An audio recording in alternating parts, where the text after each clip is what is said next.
사랑하는 성도 여러분, 우리가 우리의 인생을 살아가면서 또 우리가 신앙생활을 해가면서 드라마틱하게 우리의 삶 가운데 개입하셔서 역사하시는 하나님의 귀한 손길들을 경험하게 됩니다.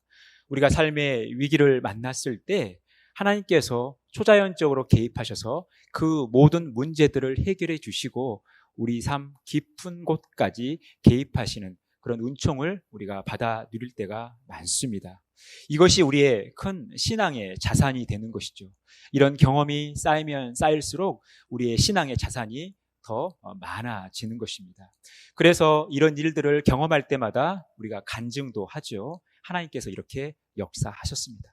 하나님께서 제 삶 가운데 이렇게 개입하셔서 저를 도와주셨습니다라는 이 신앙 간증들을 하게 되는 거예요. 그래서 이러한 경험들이 쌓이고 쌓여서 우리의 큰 신앙의 자산을 이루고 이것이 우리의 신앙생활에 큰 유익이 되고 계속해서 믿음의 길을 잘 걸어가면 좋지만 그러지 못할 때가 많다라는 것입니다. 잠시 후 우리가 어려움을 겪거나 고난을 겪을 때 우리의 신앙이 흔들릴 때가 많다라는 것이죠. 하나님을 원망하고 하나님께 불평하고 우리의 믿음이 흔들릴 때가 굉장히 많다라는 것입니다. 바로 이스라엘 백성들의 모습이 그런 모습이라는 거예요. 오늘도 그 사실을 우리에게 보여주고 있습니다. 지난주에 살핀 것처럼 이스라엘 백성들은 홍해의 기적을 경험했어요. 홍해 바다가 갈라져서 육지와 같이 걷게 되는 그 일들을 경험하게 됐습니다. 여러분 얼마나 놀라운 경험입니까? 여러분 평생의 삶을 살아가는 동안 이 홍해가 갈라지는 이런 기적과 같은 일들을 여러분 경험해 보신 적 있으십니까? 물론 이스라엘 백성들은 특수한 상황 속에서 이 기적이 일상이 되었지만 우리 같은 경우는 이런 큰 기적을 경험하는 게 쉽지가 않습니다. 그래서 이 이스라엘 백성들이 이 기적들이 이런 하나님의 손길들이 큰 신앙의 자산이 되어서 하나님을 잘 섬기며 믿음의 길을 잘 걸어갈 것 같지만 그게 얼마 못 가더라는 것입니다. 오늘 본문 말씀은 그 사건을 보여주고 있어요. 이스라엘 백성들이 출애굽하고 이제 홍해를 건너게 됩니다. 이 홍해를 건너고 나서 수르 광야에 가게 돼요. 그리고 이 수르 광야에 갔는데 물을 얻지 못하죠. 그래서 마라에까지 가게 됩니다. 마라에 갔는데 물은 발견했지만 그 물이 써서 마시지 못하게 된 거예요. 이때 이스라엘 백성들이 보인 반응이 있습니다. 24절 말씀 같이 한 목소리로 읽겠습니다. 백성이 모세에게 원망하여 이르되 우리가 무엇을 마실까 하매. 여러분 이스라엘 백성들이 지금 처한 상황은 우리가 충분히 공감하는 부분 아닙니까? 여러분 광야에서 물을 마시지 못한다. 그들이 갈증에 시달린다. 굉장히 그들에게는 힘든 상황이고 고통스러운 상황인 거예요. 어찌 보면 그들의 불평과 원망은 자연스러울 수 있어요. 우리가 충분히 이해할 수 있는 부분일 수 있습니다. 그런데 문제는 뭐냐면 이것이 습관이 되어 있다는 거예요. 이것이 이들의 삶의 패턴이라는 것입니다. 여러분 이게 어제 오늘 일만은 아니죠. 여러분 이스라엘 백성들이 홍해를 건너게 됐어요. 그런데 그 전에 홍해를 건너기 전에 그들은 홍해 앞에서 불평합니다. 원망하는 거예요. 그런데 홍해 앞에서 그들이 불평하기 전에 어떤 일이 생겼습니까? 온 애굽 전역에 10번째 재앙이 임해서 모든 장자들이 죽임을 당하는 이 엄청난 일 속에서도 저들은 하나님의 보호를 받고 무사히 출애굽하게 됐던 거예요. 그런데 그런 하나님의 초자연적인 역사하심, 그 돌보심을 경험하고 나서도 그게 얼마 못 가더라는 거예요. 홍해 앞에서 여전히 무너지더라는 겁니다. 그리고 홍해를 건넜어요. 하나님의 초자연적인 개입으로 인해서 홍해를 건너게 됐습니다. 놀라운 경험 아닙니까? 그래서 이 홍해를 건너고 나면 이 홍해를 건넜던 이 기적으로 그것이 그들의 신앙의 자산이 돼서 하나님을 잘 섬기고 하나님을 믿고 잘 나갈 것 같지만 이게 얼마 못 가는 거예요. 마라에서 또 무너지게 됩니다. 그들이 마라에서 또 하나님을 원망하는 거예요. 그럴 때 하나님께서 이들의 모습 가운데 이 원망하는 모습, 불평하는 모습을 여전히 보여주고 있다라는 것입니다. 여러분 이것이 이스라엘 백성들의 하나의 패턴인 거예요. 오늘로 끝나지 않은 거예요. 그들이 배가 고프고 고기가 먹고 싶을 때 그들은 어떻게 반응합니까? 우리가 지난주에 살핀 것처럼 이스라엘 자손이 온 회중이 그 광야에서 모세와 아론을 원망하여 이스라엘 자손이 그들에게 이르되 그들은 고기가 먹고 싶을 때 배가 고플 때 여전히 원망하는 거예요. 또 그들이 목마를 때 이렇게 얘기하죠. 출애굽기 17장 3절. 거기서 백성이 목이 말라 물을 찾음에 그들이 모세에게 대하여 원망하여 이르되. 그들은 배가 고플 때, 고기가 먹고 싶을 때, 목이 마를 때, 또 싸움을 해야 될 때, 그들이 원치 않는 상황이 그들 앞에 놓일 때 그들은 항상 원망하는 것. 여러분, 이것이 그들의 삶의 일정한 패턴이 됐어요. 그들에게 고통이 따릅니다. 원망합니다. 이것이 이들 가운데 일어났던 패턴이에요. 그런데 여러분, 이 이스라엘 백성들의 이 모습이 하나의 패턴으로, 이 패턴으로 머물러 있다면 얼마나 절망스러운 상황이냐는 거예요. 여러분, 얼마나 고통스러운 상황입니까? 그들이 고난이 닥칠 때, 그들이 고통을 겪을 때 하나님 앞에 원망하는 이 일들이 일상이 돼버린다는 것은 여러분 얼마나 저들에게 큰 고통이에요. 그런데 하나님은 이 패턴에서 끝내지 않으신다라는 거예요. 또 하나의 패턴을 만드시는데 뭐냐면 이스라엘 백성들 가운데 원치 않는 상황이 생기고 고통을 겪을 때 그들은 불평하고 원망하지만 결국 모세를 통해서 하나님께 기도하게 되고 하나님은 그 기도를 들으시고 하나님께서 개입하신다라는 거예요. 하나님께서 개입하시면서 그 모든 문제를 해결해 주시는 하나의 패턴을 보여주고 있다는 것입니다. 출애굽기 15장부터 17장까지 이 초기 광야 생활 가운데 일어나는 이 4개의 에피소드를 보여주고 있는데 여기에는 하나의 일정한 패턴을 보여주고 있는데 이스라엘 백성들이 그들의 고통 가운데 고난 가운데 하나님 앞에 불평하고 원망하지만 모세는 저들을 위하여 기도하고 하나님께서 그 기도를 들으시고 그 문제를 해결해 주는 이 일정한 패턴을 보여주고 있다는 거예요. 그 하나님의 개입, 그 하나님의 인도하심이 우리가 3주 전에 살핀 것처럼 하나님께서 이스라엘 백성들을 독수리 날개에 업어 그들을 하나님께로 인도하시는 모습으로 묘사해주고 있다는 거예요. 오늘 본문도 하나님께서 이스라엘 백성들을 독수리 날개에 업어 하나님께로 인도한 세 번째 이야기를 보여주고 있는 거예요. 그 세 번째 이야기가 뭡니까? 25절이에요. 우리 같이 한 목소리 읽겠습니다.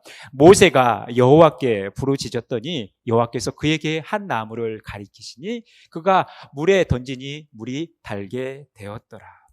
이스라엘 백성들이 마라에 가서 물을 발견했지만 마시지 못하게 된 거죠. 물이 쓰게 된 것입니다. 그때 모세는 하나님께 기도합니다. 그때 하나님께서 모세에게 한 나무를 가리키시면서 그 나무를 물에 던지게 했다라는 거예요. 그리고 그 물이 달게 된 것입니다. 하나님께서 개입하신 사건이죠. 혹자는 이 시나이 반도에 있는 이 구르쿠드라는 이 나무의 열매가 물을 정화시키는 어떤 효력이 있기 때문에 그 나무가 던져진 게 아닌가라는 자연과학적인 접근을 하지만 여러분, 이 나무 하나가 그 물을 정화시키는 데 있어서 200만 명이 넘는 인구를 마시게 하는데 그 효과가 금방 나타나겠습니까? 사실 이 사건은 우리가 자연과학적인 접근이 아니라 초자연적인 하나님의 관점, 하나님의 개입 사건으로 바라볼 필요가 있다는 거예요.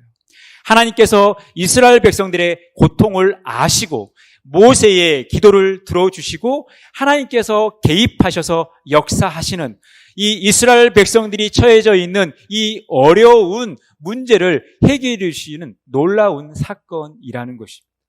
이것은 하나님의 초자연적인 개입이라는 거예요. 하나님께서 역사하셔서 하나님께서 이스라엘 백성들을 돌보시는 하나의 패턴 속에서 나타난 일이라는 것입니다.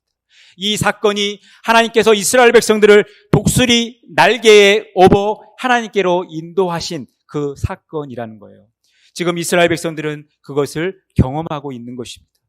그들이 고통 가운데 있을 때 비록 그들의 연약함으로 인하여 하나님 앞에 원망하고 불평하지만 하나님은 그들의 삶 가운데 개입하셔서 그들을 바라보시면서 인내하시면서 참으시면서 기다리시면서 이스라엘 백성들을 인도해 가시는 것이 바로 이 광야 생활 가운데 나타난 하나님의 역사하심의 패턴이라는 거예요. 그 한 사건이 한 나무를 통해서 마라의 쓴물이 달게 되는, 그래서 이것이 200만 명이 넘는 인구를 다 마시게 하는 이런 놀라운 일도 나타나고 있다라는 것입니다. 그렇다면 하나님께서는 왜 이와 같은 일을 하셨을까요? 왜 하나님께서는 한 나무를 가리켜서 이스라엘 백성들로 하여금 물을 마시게 했겠냐라는 거예요. 더 나아가서 왜 하나님께서는 이스라엘 백성들을 수르 광야로 이끄시고 또 마라로 이끄셨겠냐는 거예요. 왜 하나님은 마라에서 쓴물을 만나도록 하셨겠냐라는 거예요. 하나님은 이스라엘 백성들을 어떻게 인도해야 되는지 다 아시는 거 아닙니까? 하나님은 이 시나이 반도 지역의 모든 지형을 다 알고 계시는 하나님 아니에요? 충분히 이스라엘 백성들이 고생하지 않아도, 물 때문에 고통을 겪지 않아도, 전쟁을 하지 않아도 편안하게 그들을 인도해 가시는 그런 위대하신 전능하신 하나님이신데 왜 하나님께서는 하필이면 이스라엘 백성들을 수르 광야로 인도하시고 마라로 인도하셨겠냐라는 거예요. 왜 그들로 하여금 고통을 겪게 하셨냐라는 거예요. 그리고 그 과정 속에서 한 나무를 가리키며 그 나물이 물에 던져져서 그 물이 달게 하셨냐라는 거예요. 하나님의 분명한 의도가 있는 거 아닙니까? 그 의도가 무엇인지 오늘 본문은 우리에게 말씀하고 있어요. 25절에서 26절입니다. 여호와께서 그들을 위하여 법도와 율례를 정하시고 그들을 시험하실세. 이르시되 너희가 너희 하나님 나 여호와의 말을 들어 순종하고 내가 보기에 의를 행하며 내 계명에 귀를 기울이며 내 모든 규례를 지키면 내가 애굽 사람에게 내린 모든 질병 중 하나도 너희에게 내리지 아니하리니 나는 너희를 치료하는 여호와임이라. 여러분, 하나님께서 이스라엘 백성들을 왜 이러한 과정들을 통해서 이스라엘 백성들을 이끌고 계시는지 그것을 보여주는 게 있어요. 그 의도가 뭐예요? 바로 순종과 치료라는 것입니다. 그들이 어떠한 일을 만나든지, 그들이 불편한 상황을 만나든지, 그들이 고난을 겪든지 그들은 하나님의 말씀에 귀를 기울이고 그 말씀을 지켜 순종하는 것, 여러분 이것이 이스라엘 백성들 가운데 하나님께서 기대하시는 거라는 거예요. 여러분, 이스라엘 백성들이 고난을 겪으면서 불평을 합니다. 그때 모세가 기도를 해요. 그리고 그 기도를 하나님께서 응답하시고 개입하십니다. 문제를 해결해 주셔요. 그리고 그들을 온전한 삶으로 인도하신다라는 거예요. 이것이 하나님께서 이스라엘 백성들을 이끌어 가시는 하나의 패턴인데, 여러분 여기에서 하나님께서 더 기대하신 것이 있어요.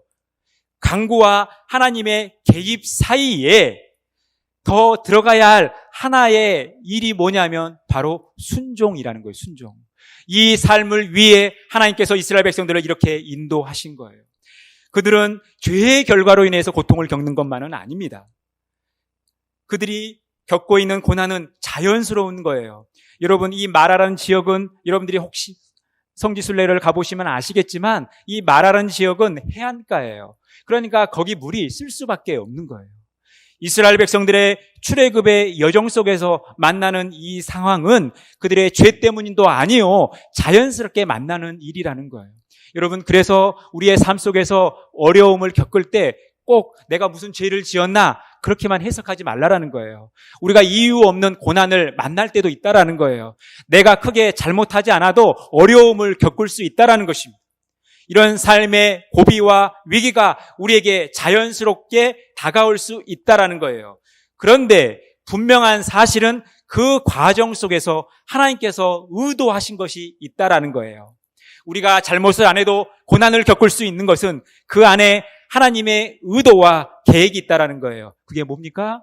바로 우리로 하여금 어떠한 상황 속에서도 하나님만 바라보고 하나님을 신뢰하며 하나님 말씀에 순종하는 삶을 살아갈 때에 하나님은 우리에게 병을 주시는 분도 아니지만 병이 있다 하더라도 그것을 치료하는 여호와 라파 하나님이시라는 거예요.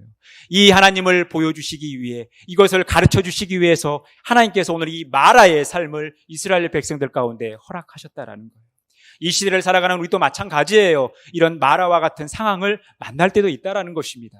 여러분, 우리가 아무리 수고했는데 그 수고의 열매를 못 먹을 때도 있어요. 이제 어제 고생했으면 오늘은 좀 괜찮았으면 좋겠는데 어제의 고생이 오늘로 이어질 때도 있다라는 것입니다. 나는 내 나름대로 착하게 다른 사람들을 잘 섬기며 성실하게 살았는데 왜 나에게는 자꾸 일이 꼬일까? 일이 잘 안 풀릴까?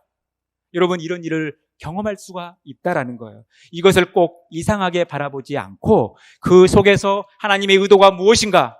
하나님의 계획이 무엇인가? 하나님께서 나에게 무엇을 주시고자 이 일을 허락하셨는가? 여러분, 이것을 우리가 바라보셔야 돼요. 하나님께서 이스라엘 백성들을 이끌어 가시는 그 과정 속에서 이런 일정한 패턴을 우리에게 주신 것은 우리로 하여금 하나님께 순종하는 삶, 하나님을 끝까지 신뢰하는 삶을 살게 하시기 위해 이렇게 우리를 인도하실 때가 있다는 거예요. 그리고 전능하신 하나님의 능력이 우리를 치료하시고 우리를 고쳐주신다는 것입니다. 여러분, 마라에서 그들이 쓴물을 만났을 때 그들이 어떻게 해결할 수 있습니까? 하나님의 초자연적인 개입이 아니면 해결할 수 없는 거예요. 이 일은 전적인 하나님의 능력이었다는 것입니다. 열왕기하 2장에 가보면 이와 비슷한 사건이 나와요. 엘리사 시대에 여리고에 어떤 일이 생겼냐면, 여리고는 성읍의 위치는 좋지만 물이 좋지 않아서 토산이 익지 못하는 안타까운 일이 있었던 거예요. 그때 하나님은 엘리사를 통해서 어떤 일을 행합니까? 소금을 가져다가 그 물에 던지라는 거예요. 그래서 그 물이 좋아져서 토산이 잘 익고 열매를 많이 맺게 됐다는 것입니다. 여러분, 우리 안에 모든 문제, 치유의 주권은 하나님께 달려있다는 거예요. 우리의 모든 고통을 아시고 이 고통을 치료하시는 분이 하나님이시라는 거예요. 그래서 우리는 그 하나님을 끝까지 믿고 신뢰하며 우리의 상황이 아무리 어렵다 하더라도 믿음을 저버리지 말라라는 것이죠. 우리가 흔들리지 말라라는 거예요. 하나님만 바라보시라는 것입니다. 이것이 오늘 이 마라의 사건을 통해서 우리에게 기대하시는 하나님의 의도인 것입니다. 여러분, 하나님께서는 이스라엘 백성들로 하여금 이 목마름을 해결해 주실 수 있는 여러 방법들이 있지 않았겠어요? 마라에서 만난 그 물, 그 물이 써서 마시지 못하게 됐다 했을 때 하나님은 모세로 하여금 그 물에 손을 얹고 안수하게 하셔서 그 물을 달게 하실 수도 있어요. 또 다른 곳을 지적해서 그곳에 땅을 파괴했을 때 거기에서 물이 나올 수 있게 하나님은 하실 수 있어요. 하나님이 얼마나 능력이 많으시는데 그 정도 못 하시겠습니까? 모세가 지팡이를 들고 홍해를 향할 때 그 홍해가 갈라지게 하신 하나님이신데 하나님께서 말씀만 하시면 다른 방법으로 이 물을 달게 하시지 않았겠어요? 그런데 하나님께서는 한 나무를 지정하시고 그 나무를 지목하게 하셔서 그 나무를 가리키시면서 그 나무로 하여금 물을 맑게 하셨다라는 거죠. 물을 달게 하셨다라는 거예요. 그러면 이 나무가 가리키는 게 뭘까? 분명한 하나님의 의도가 있지 않겠어요? 다른 방법들이 있었음에도 불구하고 이 물을 사용하신 목적, 이 나무를 사용하신 목적이 있지 않겠어요? 우리 이사야 61장 3절 말씀 같이 한 목소리로 읽겠습니다. 무릇 시온에서 슬퍼하는 자에게 화관을 주어 그 죄를 대신하며 기쁨의 기름으로 그 슬픔을 대신하며 찬송의 옷으로 그 근심을 대신하시고 그들이 의의 나무 곧 여호와께서 심으신 그 영광을 나타낼 자라 일컬음을 받게 하려 하심이니라. 이스라엘 백성들이 고통 가운데 있을 때 하나님은 그들에게 약속의 말씀을 주십니다. 그 약속의 말씀은 무엇입니까? 저들을 구원할 메시아를 보내시겠다라는 거예요. 그런데 그 메시아가 어떤 존재이냐? 하나님께서 심으신 의의 나무라는 것입니다. 그 나무를 통해서 하나님의 영광을 나타내신다라는 거예요. 다른 말로 표현하면 그 나무를 통해서 하나님께서 하시고자 하는 일들을 이루시겠다라는 거예요. 하나님의 말씀을 성취하시겠다라는 거예요. 이스라엘 백성들을 구원하시겠다라는 겁니다. 이스라엘 백성들을 치유하시겠다라는 거예요. 그러면 하나님께서 말씀하신 그 나무의 실체가 무엇인가? 누가복음 23장 33절 말씀 우리 같이 한 목소리로 읽겠습니다. 해골이라 하는 곳에 이르러 거기서 예수를 십자가에 못 박고 두 행악자도 그렇게 하니 하나는 우편에 하나는 좌편에 있더라. 예수님은 해골이라 하는 곳 골고다 언덕에서 십자가에 달려 죽으셨습니다. 예수님은 혼자 죽으신 것이 아니라 한쪽에는 또 다른 한쪽에는 죄수들이 행악자들이 함께 십자가에 달려 죽었다라는 거예요. 그런데 여러분, 우리가 주목할 것은 바로 이 해골이라는 골고다입니다. 이곳에서 예수님은 십자가에 달려 죽으시고 우리의 구원을 이루신 거예요. 이 사건을 사도들은 어떻게 해석합니까? 사도행전 4장 10절 말씀 같이 읽겠습니다. 너희와 모든 이스라엘 백성들은 알라 너희가 십자가에 못 박고 하나님이 죽은 자 가운데서 살리신 나사렛 예수 그리스도의 이름으로 이 사람이 건강하게 되어 너희 앞에 섰느니라. 앉아서 나면서부터 걷지 못한 이 장애인을 일으키셨는데, 고쳐주셨는데, 그게 누구를 통해서 가능하겠다는 거예요? 예수 그리스도를 통해서 가능하게 됐다라는 거예요. 베드로와 요한이 그들을 치료한 것이 아니라, 그를 치료한 것이 아니라 예수 그리스도가 그 장애인을 치유했다라는 것입니다.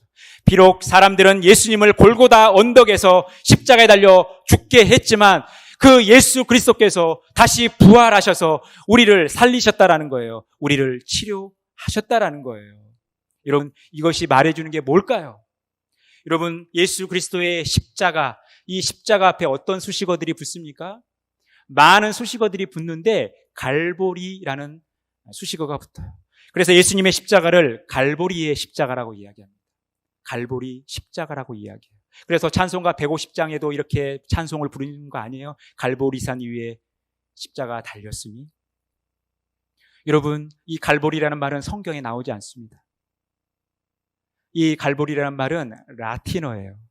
바로 이 해골이라고 번역되어 있는 이 골고다의 라틴어가 갈보리예요. 우리가 갈보리 십자가라고 이야기할 때는 골고다 십자가 혹은 해골 십자가라고 이야기합니다. 여러분, 해골이라는 말이 여러분들에게 어떤 의미로 다가오십니까? 어떤 느낌으로 다가오세요? 해골이라는 말을 들으면 기분 좋습니까? 해골이라는 단어를 들으면 여러분 마음 편하세요? 아마 불편할 거예요. 죽음이 연상되어지고 병이 연상되어지고 고통이 연상되어질 거예요. 그런데 예수님께서 십자가에 달려 죽으신 현장은 다른 어떤 곳이 아니라 바로 골고다 해골이라 불려진 그 현장이었다라는 거예요. 여러분, 예루살렘에서 예수님께서 십자가에 달려 죽으실 만한 곳이 그곳밖에 없었을까요? 예루살렘 안에 예수님이 십자가에 달리실 곳은 많은 곳이 있었어요. 그런데 왜 예수님은 하필이면 골고다 해골이라 불려진 곳에서 십자가에 달려 죽으셨겠냐라는 거예요. 이 해골이라고 불려진 이 골고다는 우리 인생의 모든 죽음과 고통과 병듦과 또 치유가 필요한 그 상징적인 현장이거죠. 그래서 우리 인간의 죄를 대표하는 두 행악자가 그곳에서 함께 죽음을 맞이한 것입니다. 그래서 우리는 예수님의 십자가, 그곳을 갈보리 십자가, 고통의 십자가, 골고다 십자가, 해골 십자가라고 이야기하는 거예요. 그러면 오늘 마라에서 발견된 이 한 나무는 이스라엘 백성들의 회복과 치유를 위해서 그 물을 고치는 도구로 쓰여진 거 아닙니까? 이 나무 때문에 이스라엘 백성들이 물을 마시게 된 거예요. 이 나무 때문에 그 물이 치유되어진 것이죠. 그래서 이 나무는 예수 그리스도를 가리키는데 예수 그리스도께서 우리의 치유를 위해서 지신 그 십자가를 가리키는 거 아닙니까? 예수 그리스도께서 이 땅에 오셔서 우리를 위하여 십자가에 달려 죽으심으로 이 호탁한 세상을 정화시킨 거 아닙니까? 우리를 구원해 주신 거 아니에요? 마찬가지로 여러분, 이스라엘 백성들이 경험하고 있는 이 마라는 그들에게 고통의 현장이에요. 왜요? 마실 물도 없고 마실 물이 있었지만 그 물은 마실 수 없는 고통의 현장이었어요.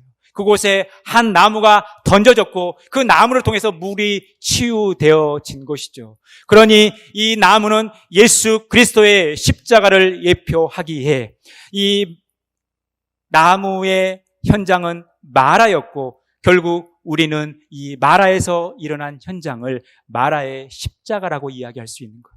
이 나무를 향하여 마라의 십자가라고 이야기할 수 있다라는 것입니다.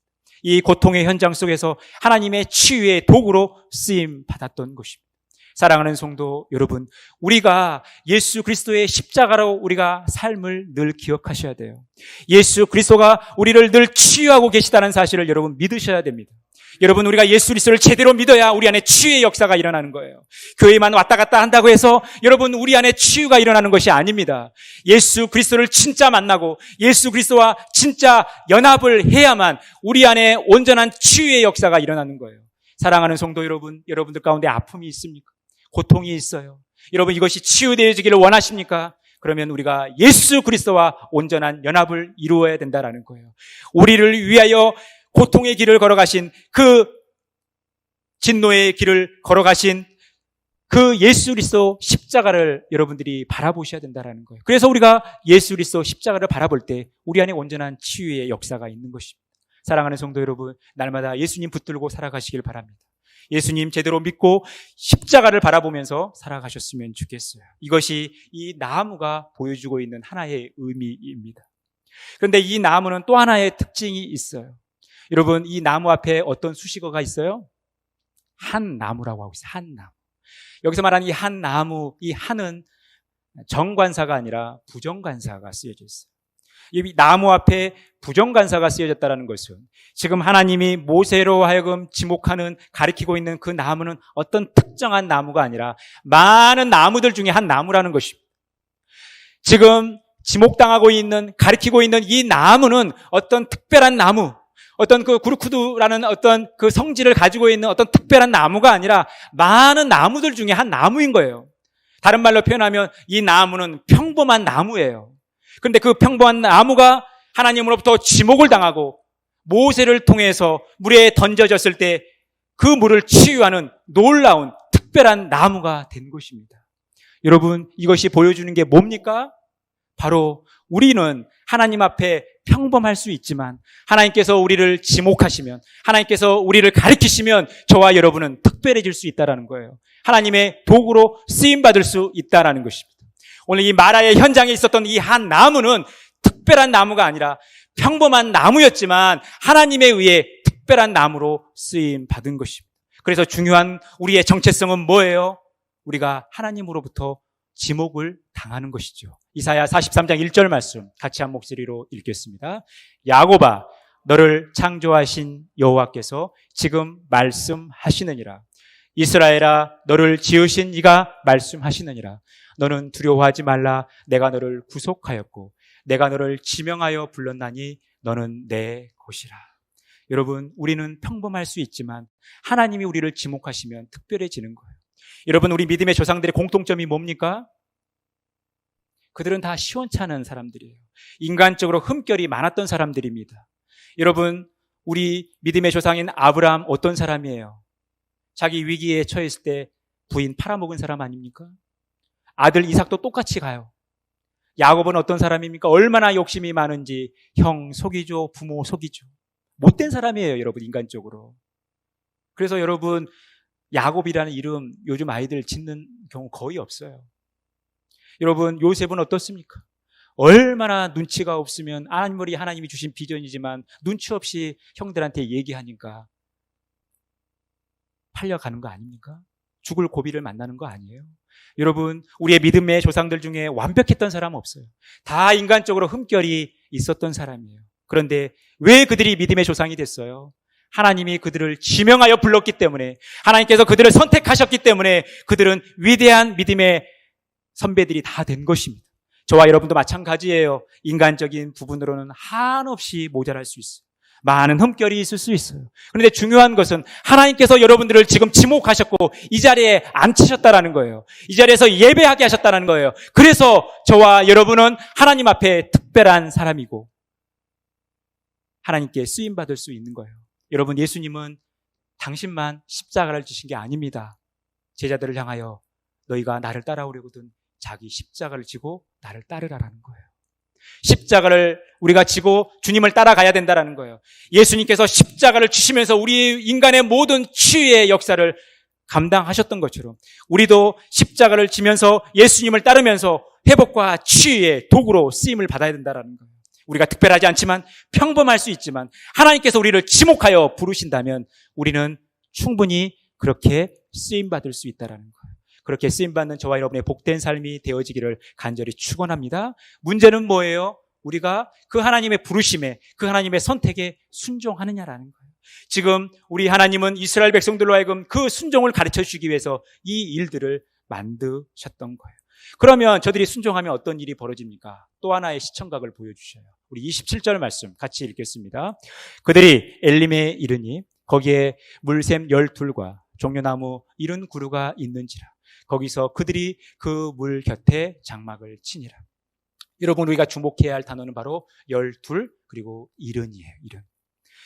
여러분, 유대인들에게 있어서 12 그리고 7, 10은 완전 숫자, 충만 숫자예요. 그들이 하나님 말씀에 순종하면, 그 말씀대로 살아가면 하나님께서 그들의 삶을 완전하게 인도해 주신다라는 거예요. 완전한 삶을 저들을 위해서 예비해 두신다라는 거예요. 그래서 우리가 순종하면 되는 것입니다. 사랑하는 성도 여러분, 우리가 비록 평범하지만 하나님께 쓰임받기를 원하십니까? 그렇다면 우리가 순종하는 삶을 살아가는 거예요. 우리의 삶이 늘 하나님 말씀과 함께 가는 삶을 살아가는 것입니다. 여러분, 이 나무는 특별한 존재가 아니었어요. 평범한 나무 중에 한 나무였습니다. 여러분, 이 세상은 우리에게 얼마나 많은 스펙을 요구합니까?